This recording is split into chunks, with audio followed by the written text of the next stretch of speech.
Hi, good morning. Please introduce yourself. Hi, ma'am and sir. My name is Michelle Ann Asal. I'm 38 years old, married with two sons. Okay, how many brother and sisters do you have? I have two brothers and two sisters, and I am the eldest. Okay, please tell me about your working experience. I worked in Hong Kong before for 2 years for my first employer, and then 2 years and 3 months for my latest employer. Okay, if all are finished contract. My second is finished contract, and then I renew and terminated. Okay. On the first employer, from what year? Year 2017 to 2019. What are your job duties? I serve two adults and two children.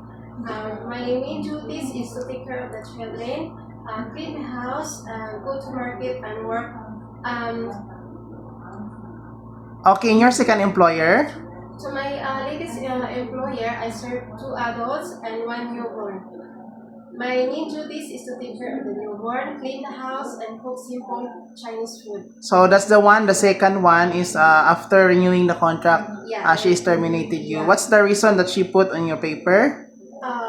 No, she just messaged me while I'm on the vacation. She said, I will terminate the contract. It's because I asked her, can you revoke the ticket for 2 to 2 days because I have a very emergency.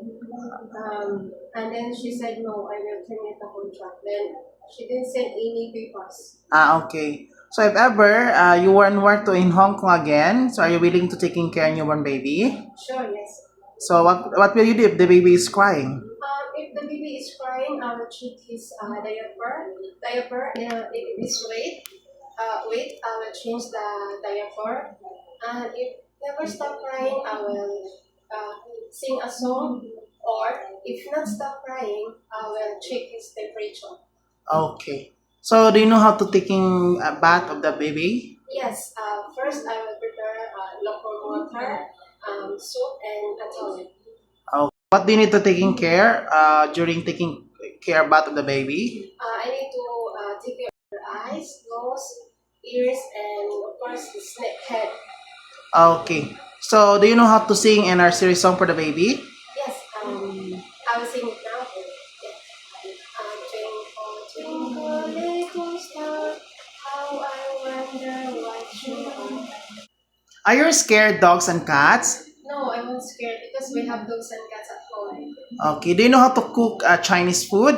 Yes, I can cook simple Chinese food like Chinese soup, noodles, and beef, pork, and chicken. Why do you want to come to Hong Kong again? I want to work in Hong Kong because I want to support my family and my children. Who will take care of your children when you work in Hong Kong again? My sister will take care of my children. Can you accept the day off but will pay by your employer? Yes. Are you willing to take care elder person if ever your employers have an elderly in the house? Yes, sir. Okay. If ever the employer have a car washing, are you willing to clean the car without extra pay? Yes. Do you have tattoo on your body? No. Okay. If ever newborn baby, I mean the children is naughty, what will you do? If the baby is naughty, I will try to catch her attention. I ask him to play or sing a song or count 1, 2, 3 or alphabet, and I have to be patient to catch her attention. Okay. Lastly, what is your message to your future employer to hire you? Hi to my future employer. Please hire me as your helper. I am patient. I am cheerful. I am willing to follow simple instruction, and I love your family as my own.